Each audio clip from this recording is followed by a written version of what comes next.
Well, how 100 children do? You know this shit a Queen Quet. And when 100 children join me, you know you're going to know what's going on. Well, 100 children, you know, so we got the Gullah, Geechee, Gullah archive, we got all kind of different books and things like that. And just recently we added this your one called the 8th Round, written by my guest on Gullah, Geechee TV. This your time, brother Zeke Wilson. Now, plenty of 100 children have seen me before. You see me in one movie called When the Smoke Clears, what been about the life of Smoking Joe Frazier, God bless the dead and things like that. Well, we got the person right here who been one of the sparring partners of Smoking Joe. And plenty of people around the world and things like that, yeah, about Smoking Joe, but thinking from Philly. He ain't been from Philly. He been part of the Gullah Geechee, but from right here in South Kakalaki. And so after he been done gone, then people cracking teeth and say, oh God, I didn't know he been from down there. Yeah, very close friend and things like that. And so I got to start knowing now my homeboy from across 2 bridge from where Joe been from. He been from right here, Helena Island, brother Zeke Wilson. And he been fighting in the ring and fighting in the world. And 100 children gonna have a chance for yet a little bit more about why this shit called the 8th Round. What going on, Zeke? How you doing today? Doing well. How about home? Very good, very good. Glad you come back home for a little while? Well, a little while, yes. Just a little while. Just a little while. Just a little while. But now I see that you came home with your story to tell about your life, your journey from here to up north, to other parts of the world, in and out of the ring. But let's just talk first, because see now y'all, look at the picture there. Look at that picture. You see the picture, you see this man here now? So some of y'all would say, that's him? That's him. Right there, that's him. Tell me, when did you start boxing? I was about 14 years old, man. About 14 years old, and I started right here on St. Helena Island. When I got started with a guy that worked at Penn Center by the name of Macaulay Washburn that got me started. And he went to the air station and got this gunnery sergeant, David Robinson. He became my first trainer. So I got started right here.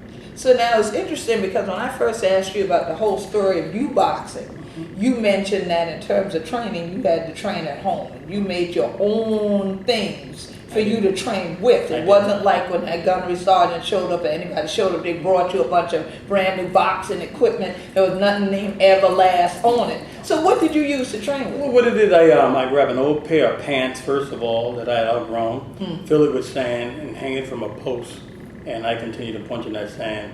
What the gunnery sergeant did bring to me is the basic of boxing. How to throw basic punches because I knew nothing about it. How to throw a left jab, how to throw a right hand and left hook. Oh, so he brought that when he came from the air station. So he was ready. He was a good guy. He was a good trainer. Real so good. that means so then he taught you form. Absolutely. So like if I did this, and this is where I started off at, and I go to throw this punch like this, what would you tell me? First of all, I would say you're up too high, Treen. You got to bring it down. Bring it down. Right? And if you're right-handed, you lead with your left hand. Lead with the left. That's right. But you got to be turned the opposite side. You got to turn. Absolutely. Left, right, and up hook, and that's that. Oh, look like you learned how to craft there, fella. Somebody taught you a little bit of something, Just a little bit. I hear that. So now, I know that from St. Helena, you started going to different matches right next door in Cebu and Savannah. So how'd you do over there? Well, I fought a guy by the name of Jimmy Chumley, my first fight ever, and I knocked him out in 10 seconds. Is that right? Yeah, in the first round. You know, like I say, these guys had me prepared. This guy was a Marine. I later on joined the Marine Corps and continued my boxing, but it's a whole of a different color, different story. But like I say, Jimmy Jim was my first fight that I ever had as an amateur, and I done very well. Okay, so then you won that fight? Absolutely. I hear that. So now, when you left St. Helena Island, did you go elsewhere to be a boxer, or what was your next journey? Yeah, I moved to actually Philadelphia, to where I met Smoking Joe Frazier. I was in the gym in Broad and Glenwood in North Philly. Yeah. I got to meet Joe and his family. I mean, his son Marvis. We all became good friends, and like I said, knowing Joe was from Beaufort, he married a girl from the island. Right. And like I said, I trained in his gym for quite some time, and then later on joined the Marine Corps, Queen. And what I did is I came back here, did my tour at Parazon, like every Marine do. Yes. And then I later on joined the Marine Corps boxing team out in Camp Pendleton, California. Interesting. And continued on boxing. And when I got out, I became a sparring partner for the then current heavyweight champion of the world with Larry Holmes at the time. You know what I mean? And boxing just continued. And then from there, from being in the ring, you became the person on the side of the ring. Absolutely. Promoting fights. Absolutely. So now tell me this first before you tell me about you becoming a promoter. Which side of the rope do you prefer to be on, the promotion side or inside? Well, I love boxing when I was doing it, but promotion side, don't take no bumps. I'll tell you that. I can understand that. You don't have to take no licks to the head. You might take a few to your pocketbook. Absolutely. But I enjoy doing both. Yeah. My boxing career, I've done very, very well. You know what I mean? But my point is, when I became promoter, I was up doing very, very good things. I was doing good things, Queen. Great. Yeah, and like I say, it went on from there. So now tell me this. I know that recently we talked a little bit about, well, what are you doing with it now? It's like, just like, I just did that little example a while ago so people could say, yeah, that's what you do. But what do you do now in terms of boxing? Do you still use any of your skills right now today? Do you use them with any of the other people who might want to be boxing? Absolutely. I mean, I have a boxing gym in Pennsylvania. Okay, what part? As a matter of fact, it's right there in Mills, Pennsylvania. Mills, okay. Yeah, but like I said, I have a boxing gym in Pennsylvania, and I've done very, very well with it. I mean, the name of the game is give the youth a chance to do what I've done. Right. You know what I mean? And what other fighters have done. You know what I mean? I try to teach them the basic, and I'm pretty good at teaching the basic because I learned the basic very, very well. Like I say, from that Marine Corps sergeant. Yeah. But that's exactly what I do in the terms of boxing. I also have a powerlifting program that I also deal with the youth with. You know what I mean? I've done a lot of that. You know what I mean? I won the Junior Olympic Games many times in the past with my kids. Excellent. Yeah. So Harriet, the youth is our future, and that's where I move. That's wonderful. So many of you saw Omar and CJ Cummings here, and those who listen to me on Gullah Geechee Rhythm Radio, you know we've had them on there, who are our current champion weightlifters. Right, you're from Beaufort County, South Kakalaki family, roots off of St. Helena, and right there, Eustis and things like that. And so they are out there now, snatch and grab, the whole 9 yards. These brothers have broken a lot of records, and we know there are a few of them that are traveling overseas. We know you're about to travel overseas, but not directly with boxing this time. But you've been over there numerous times with boxing. So what's your journey taking you overseas for this time? I'm shooting a movie, Queen. The movie is called The Actual Eighth Round, and the script was written from the actual book you're now holding in your hand. And like I said, the movie is the fight that happened outside the ring. I won a case in federal court. Yes. That set federal precedent. That was never done before in American history. And because I've done that, I turned around and I wrote the book. Loved it. It's a very, very easy to read book. And I turned around and wrote the script as well. I've done the short film. The short film I have already. It's done, finished. You know what I mean? Out to different film festivals as we speak. But I'm doing the feature film in the UK, Ireland, Scotland, England, and Wales. But now let's go back, because folks need to understand, what are you talking about? It's like, what kind of case, where was this case, and you say you set precedents. People are used to me setting precedents, legal precedents, but they're not used to hearing boxers talk about setting legal precedents. They're used to y'all talking about winning belts, and, winning championships, and getting gold medals, and weightlifting like that. But I know there's a lot of weight to lift in a courtroom, and especially when you know what I'm talking about, and especially, when you're going into a courtroom to fight for your rights. That's a critical thing. So tell us exactly, because I know this took place, because I got a little background on your story, that this had to do with when you were a promoter. Yes. But tell us, how did you set precedent just having a lawsuit because you're a promoter? All kind of boxing promoters get sued all the time. I mean, so what? Tell my audience what you talking about. I will tell your audience what I'm talking about. It was black on black discrimination in federal court. That was the first time that was done before a jury. It was the first time in federal court. I was a fight promoter, like I was talking about earlier. And I walked into Massachusetts to do a boxing event.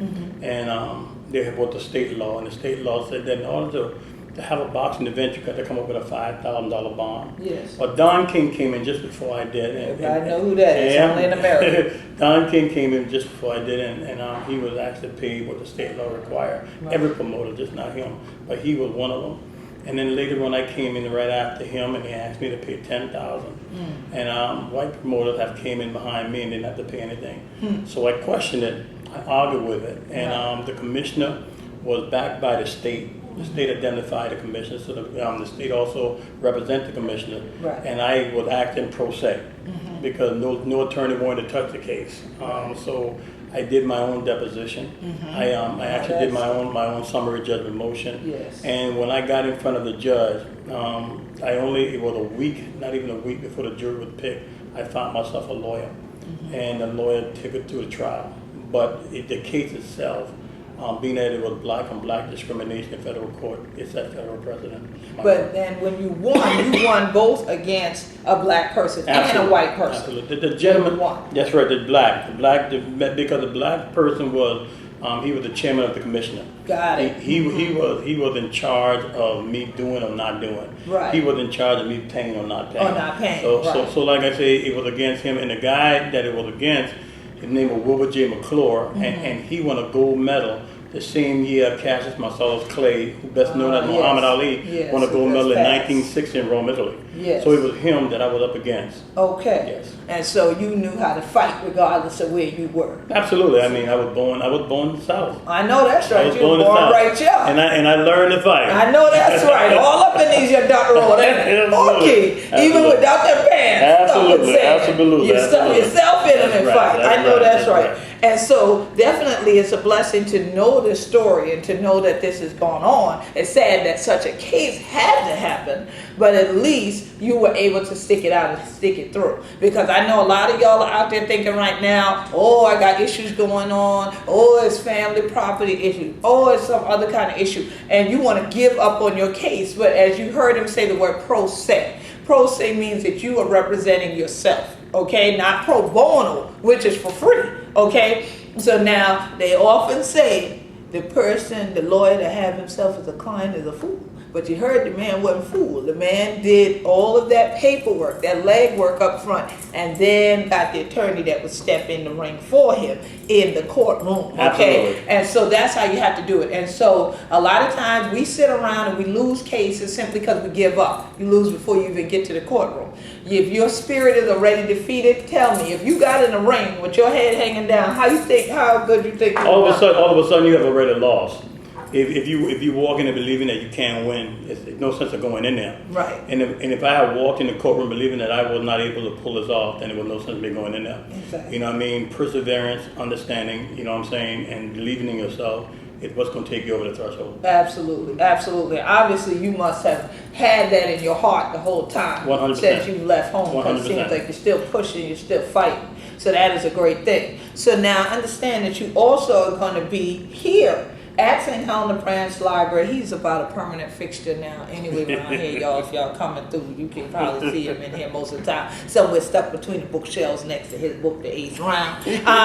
But nonetheless, on July the 6th at 6 p.m., if y'all come out to the St. Helena Branch Library, which you know I am a big supporter of, one of the folks that helped to fight to get the library here on St. Helena. So that's why I'm so happy that it's here and that we have other fighters coming home to use this space. So on that night of July 6th, what should people look for? Should they just come with their cash and just buy books? You know what you're gonna be doing? You're gonna be boxing? First of all, I would love to meet a lot of the people that did not get a chance to meet why I'm in here doing my research work. Mm-hmm. I would like to talk to these people and give them an understanding of what the book's about. You know what I mean? What I'm about, and any question that they want to ask, they can ask me. That's fine. Excellent, excellent. And we know that you also can purchase this book if any of my viewers around the world and who are readers around the world, you know I'm always promoting literacy, want to obtain it. And you say, well, oh, come on, I can't get to the library on July the 6th. Go to Amazon. You can purchase it right now at Amazon.com. Just look for Zeke. Zeke Wilson. All the Gullah Geechees, y'all know how we all call Zeke all the time. So all y'all know how to spell it. But yeah, Zeke Wilson, and so definitely it's the 8th round. Now tell me, why the 8th round? Well, because it took 8 days in court, Queen, and every chapter in the book is a round. Uh-huh. And I call it the 8th round because it took 8 days in court. Really? Yes, it did. And then it was over? It was over. The jury came back with a verdict, and the verdict was in my favor. All right. So they just was like 1, 2, 3, all the way to 8. All the way to 8. Like you're about to go to sleep. Like you're about to go to sleep. I know that's right. I mean. So now tell me something. For those who, we watch fights on TV, mm-hmm. you know, and things like that, but we're not boxers. Mm-hmm. Tell me, when you are in a standard boxing ring, mm-hmm. how many rounds do you usually go? If you go to distance, how many rounds? Well, it used to be 15. It's been cut down to 12 now. 12. Yeah, so it's a 12-round championship fight. Right. Majority of main event fight is still 10 rounds, mm-hmm. and sometimes 8, but 6 and 4 are just fights, you know what I mean? Yeah. In the beginning. But if it's a championship, It's you 12 go rounds. 12 rounds. Yeah. So for you to win an 8, that's just about a knockout. Right? A knockout. I know that's right. That was a knockout. So you just sort of counted them off to sleep. That was a knockout. Yeah. I mean, So you put the whole case to bed. Oh, absolutely. I mean, it was a good fight. It was a long fight. Yeah. It took me 4.5 years to fight this. I was going to ask you know what I mean? It took me 4.5 years. Mm-hmm. It was a hard fight, and when I fought this thing, I was definitely penniless.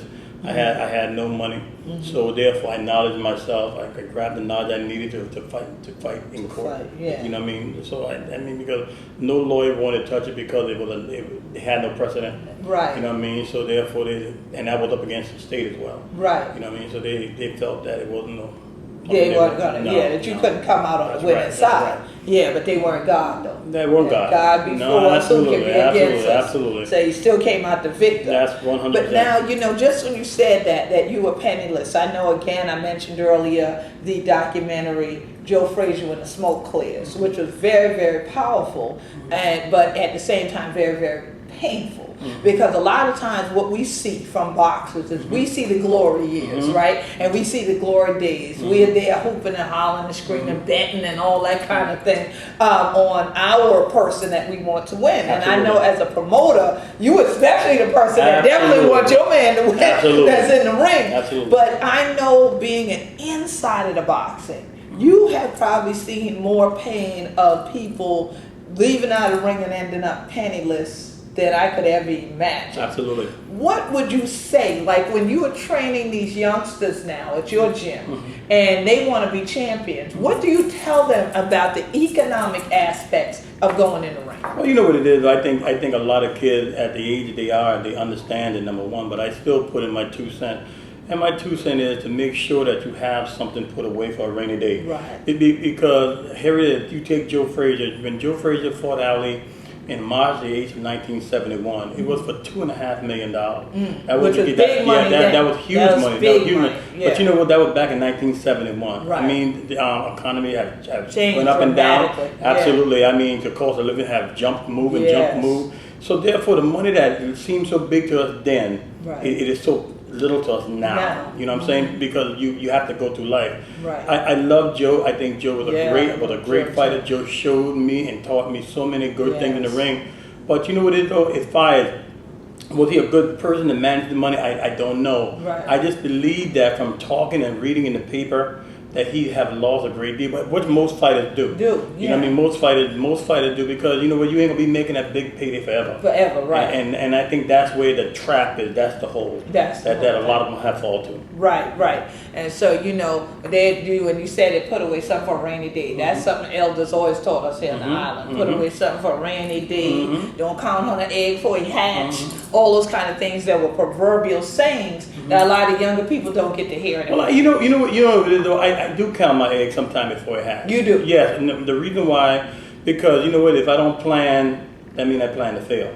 Of course. And that's why I've always looked at things. Don't get me wrong, if I have something, I'm not going to just throw it away behind my back. Right. You know what I mean? I would put some aside because I know that it's not going to happen all the time, over and over and over. Right. You know what I mean? And that's what a lot of fighters don't do. They have made a substantial amount of money in the ring, and they wind up broke because they have a big spending habit, and they think that it's going to go forever, and you don't make that type of money forever. Right, and then that day comes where you sitting down, the money's gone. That's right. Yeah, and so definitely, we always want folks to be aware. It's wonderful to sit out there and celebrate. It's wonderful to be able to just kick back and have a good time. That's right. But at the same time, you got to remember that there are responsibilities that you have, and those things are going to be coming in all the time. All the time. And one thing is guaranteed: Bill always show up to your house. All the time. If nobody else don't visit Bill, gonna know be there. that. That's right. Okay. That's right. And so if it's not to your house, on your phone. Well, then there you go. Okay. He said in your email That's now. right. Okay, Bill got your email address and whatnot. So yeah, we definitely want you. We want more champions out there, male and female champions to be out there. But definitely, when you get the championships, make sure that you have a plan in place. Like Brother Zeke said, make sure that you plan for the future of that. So even right now, if you're saying, well, I don't have the big purse at the moment, but I'm planning to get it, what's your plan after you get it. That's right. You see, and so there should be, it's not what you make, it's what you keep that matters, okay? That's right. So you got to keep in mind, we all can sit around and talk about, I used to have so-and-so, I used to have, but what you got now, okay? So that's the difference.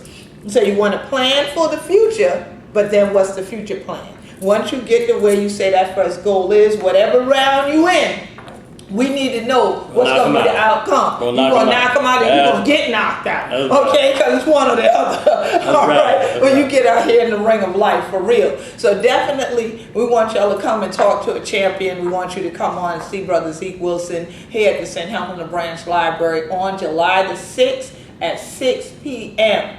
All right, it's free. Bring the whole family, bring the youth, bring the fam out, and come out, enjoy the time here with the brother, learn. Take some of the knowledge back. It makes a big difference because we all don't live the same story. We all don't have the same fights, but you can learn from somebody else's fights what you could do to still carry on and maybe your journey. Absolutely. But definitely, I'm encouraging you. Bring some, bring Hunter shiny thing like that, so you can carry in the book home and thing like that. Don't come here and say, oh, I didn't get the story from him. I have to get the book. You want the book, okay? You should have libraries at home, and having libraries that are written by our people here and that are autographed and things like that makes a big difference. Trust me. I found out my own books are selling on Amazon for hundreds of dollars. And that ain't me selling my books. I'm about to start autographing my own books and selling them on Amazon instead people buying them at that rate. And I'm still alive. So definitely it does make a difference when you have autographed copies, when you get to have the story of your own and say, I met the man that wrote the book before the movie came out. Before the movie comes out. And so we're going to be having the brother back when it's time for the big movie to be released, but we're going to definitely be letting you know. Follow us at Gullah Geechee. We'll tweet you when the short film is showing somewhere in the area that you can check it out and everything, because we're going to have some screenings here at the library as well.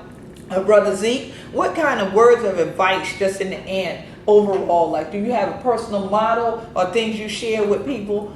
Well, you know what it is though, like I say, do your best in life and try not to slip between the cracks because it's easy. And there's so many traps out there today for a young kid or for a person that don't know what he or she might want. Try to be most truthful to yourself and try not to slip between the cracks.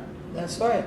And keep on fighting, folks. Hunter chilla know if Hunter did with me, Hunter going know this shit of what going on. This shit of Queen Quet, head upon the body of the Gullah Geechee Nation. So glad that we one and only Zeke Wilson, y'all. Yeah, with we station. So Hunter chilla, please keep on tuning in and knowing what's going on down here. Because we got some fighters right here from the Gullah Geechee Nation, especially from the home island, St. Helena Island. Proud of him, proud of Hunter chilling out there viewing. Keep on fighting, because you might have more than 8 rounds that you got to make it through. Absolutely.